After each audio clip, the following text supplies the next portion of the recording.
ranting about reboots. Reboots. Such a sensitive subject, and I feel like they're so rarely gotten right, and I don't know why. The source material is brilliant. The groundwork has been laid out for them, and yet somehow they seem to add in these ridiculous twists and origin stories and other things that have no place in the storyline, and I can't figure it out. No, I agree with you. I mean, for me personally, I mean, like, even though it's laid out for them, I understand, like, directors want to make their own stamp or their own label on the film. That's true. To do it from that twist, but I think sometimes they just overdo it or underdo it, or they overshoot it and they undershoot it. Because, like, for example, I recently saw Fantastic Four, and I prefer, personally, the original Jessica Alba and, you know, all those other actors versus the new one, because I felt like, because I'm a Doctor Doom fan, you know, myself. Yeah. Fantastic character, by the way. They didn't play off him that much. They only, like, barely just put him at the end of the scene, and that was it. And that was Doctor Doom for you. And it was short-lived in the film. It was more focused on the other four characters, the Thing, you know, Human Torch, Invisible Woman, and also Mr. Fantastic. It was mainly focused around them.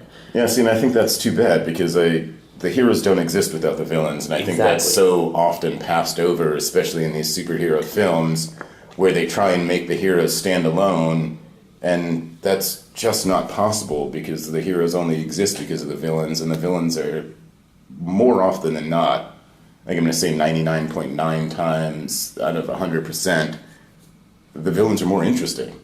And they prove to be a catalyst for the heroes to do what they're doing. So to ignore or make the villains second tier, I think you've shot yourself in the foot and tried to win a race there. It's just not going to happen. Exactly. So yeah, I find that to be actually pretty disappointing.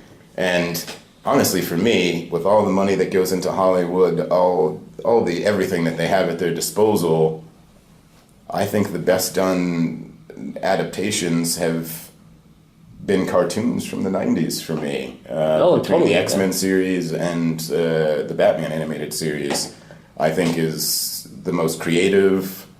I mean, you got Harley Quinn out of that series, who's now this beautiful, iconic character that, I mean, is the favorite of people who don't even like comic books. And I even loved how they tied Batman, the animated series, with even Batman Beyond, continuing the story. Yeah, I thought that was really neat. Really neat. I had kind of slightly aged out. Well, that's a lie, because I still watch cartoons now. Yeah. But the Batman Beyond one, it was not lost on me, but I was at a period in my life where I wasn't really watching a ton of TV, but I've caught some of them, like, on Cartoon Network, and yeah, I mean, I think they're really well done, and the aged Bruce Wayne kind of handing over the torch, I thought was a really interesting concept. A big interesting concept, and on top of that, not only did they just hand it off the torch, they kind of, like, integrated at the end of the series. I don't know if you've seen it, but, like, he's kind of related to him. He's like his son, you know? Okay, yeah, no, I had not realized. I knew there was the father-son dynamic, but I didn't realize that it was that they had to. That's interesting. It's kind of really interesting. It's kind of like they cloned him. Sorry if I ruined it for you. No, that's fine. It's kind of like they cloned him, and then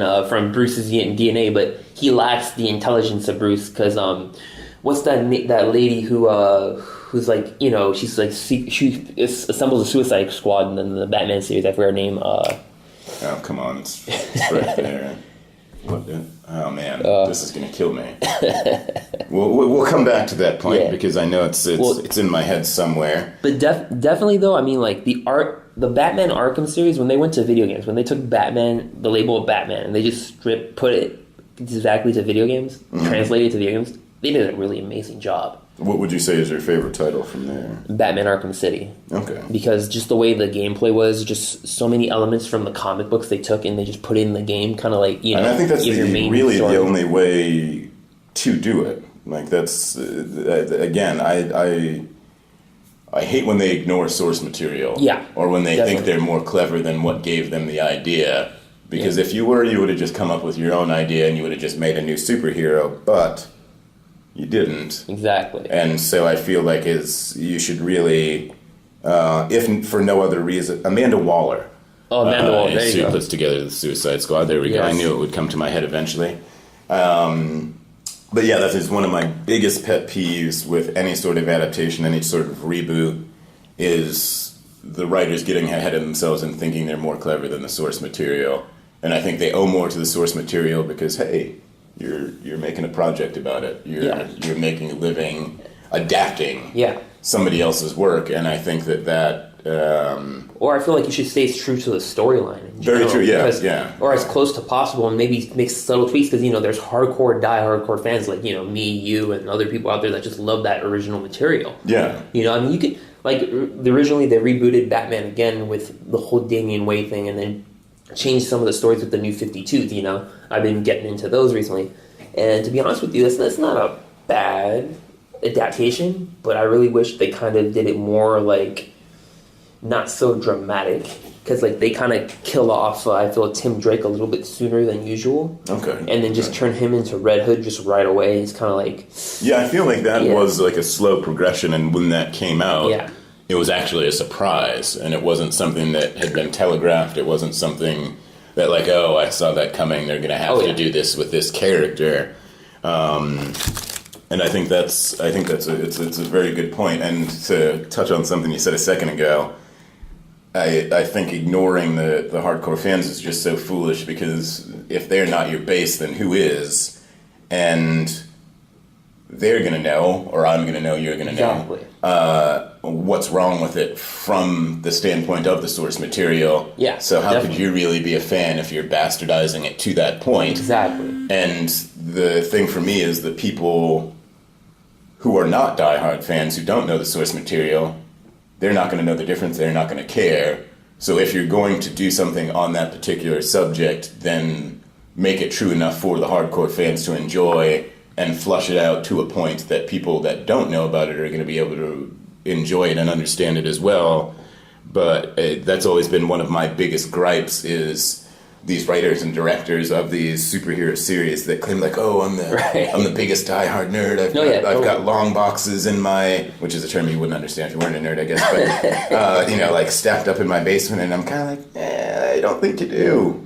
I really don't, because otherwise, you'd be upset at what you made. Yeah. And so for me, it's it's fine. I understand the Hollywood machine, and you have to make money and all that sort of stuff. But my point is, if you do it well enough, they're going to come see it. Exactly. If you do it well enough, for example, the reboot for Total Recall. I loved it. It was more of an action flick than a comedical version. I mean, I still love the original Total Recall with Arnold Schwarzenegger, how comedical it was, and still action-packed.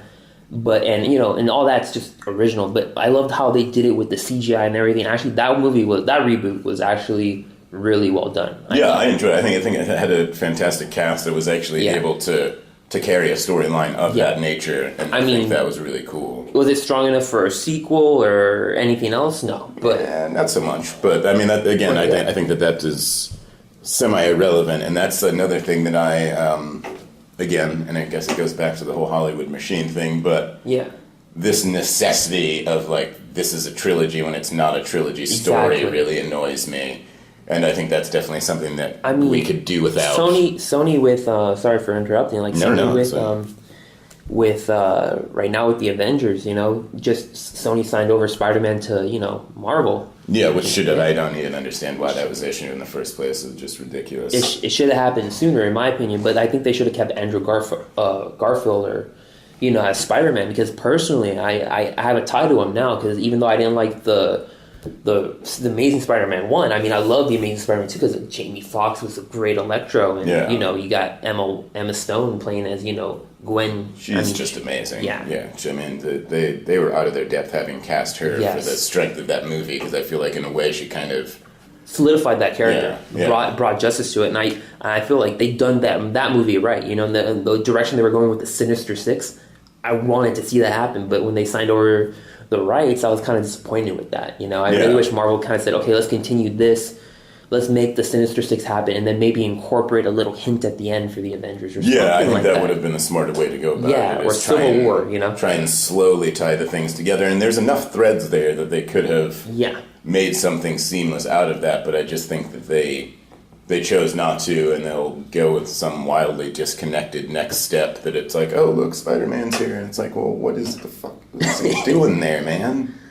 So I mean, it'll be interesting to see, and if they can pull it off, more power to them. I just don't think they will. And And as odd as it is, I mean, I think like when I was younger, which was really funny, I clamored for. I was like, why isn't there more superhero movies? Like, right. Want some more superhero movies? And now that I'm an adult, I'm like, these superhero movies. I kind of wish they would just stop making them in a way. Because I think personally, the way Hollywood did it was kind of like annually, kind of like video games. Some of that, how like certain true. series are becoming annual, and I think that kind of burns out people. Yeah, well, it's because again, and it's like it's the weight. I think it's the whole weight of the actual film, the anticipation that builds up from it. You know, that's what really moves people to go see it. Like Star Wars. That after what. Revenge of the Sith, it's been like, what, 7 years almost? Something like that, yeah. And people are clamoring for it now. And like, Disney, even though I love Disney and I know they do movies right, it's just like making Star Wars an annual thing is going to be a big mistake if they go in that direction. I mean, and I think they will once it starts. I think they're just going to be like boom, boom, boom, boom, boom, because they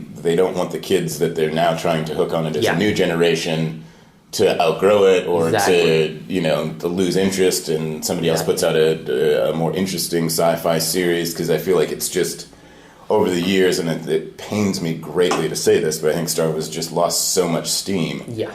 There were so many bad ones made that now it's more of a cultural iconic thing in and of itself, just the name alone, and I don't feel like any of the new ones have really done justice to what the originals mean to the people that were young when those came out, to the people that allow it to be the staple that it is in society today. I think that the success of it now even still is credited to the original 3 movies. I don't think they've done enough to elevate themselves into like, okay, now Star Wars is this lifelong thing. Exactly. I think George Lucas did that 30 years ago, and now... I feel it's kind of like with Bond, even though Bond is every couple years. I think the reason why Bond's more successful, doesn't matter who's Bond, because you got some bad Bonds, you have some good Bonds, The reason why it's so successful is because they kind of pause a cycle 3 years. Yeah, they stagger it. They leave you wanting more. They don't just like keep bringing food out to the table. Eventually I'm going to get full and I'm just going to leave. And I think personally if they did that with the reboots, even though it's kind of like, but still, I mean, if they did that with the reboots, I feel like it probably would draw a little bit more in people instead of just going, The Thing, you got, Fantastic Four, you got Spider-Man here, you got, this here, and I was like... very true. I'm going to sound like a broken record here, but I think it comes back to the Hollywood machine thing, that it's like you're forced to have tent poles, you're forced to have things that are guaranteed to make you money. Yeah, it's all money driven at the end of the day. And I mean, to be fair, if they didn't have millions of dollars to pour into them, they would just be, like indie films that are... I kind of wish Hollywood would take a step back and realize what's going on with their business, with the industry, and how they're just liquidating old franchises instead of trying to make like new franchises, like Disney, like how they created Tomorrowland. And I love that film. That film with George Clooney was amazing, in my opinion. I mean, I recently saw it. I was like, whoa, this thing is really imaginative. One I haven't seen yet, but I'll have to put it on my list. Yes, it's a must-see, because personally, everything just kind of, from the story, and then how it builds up, and then how it comes full circle again. It was well done. It's like it's like The Lion King or anything like that. Very similar to that. Strong, heavy opening, a good climax, and a good ending to solidify everything. Yeah, and I mean, I think that's a very distinct rationale in storytelling, that you got to get the hooks in you, and I mean, I think it's just all about getting the hooks in you. that's kind of what it boils down to.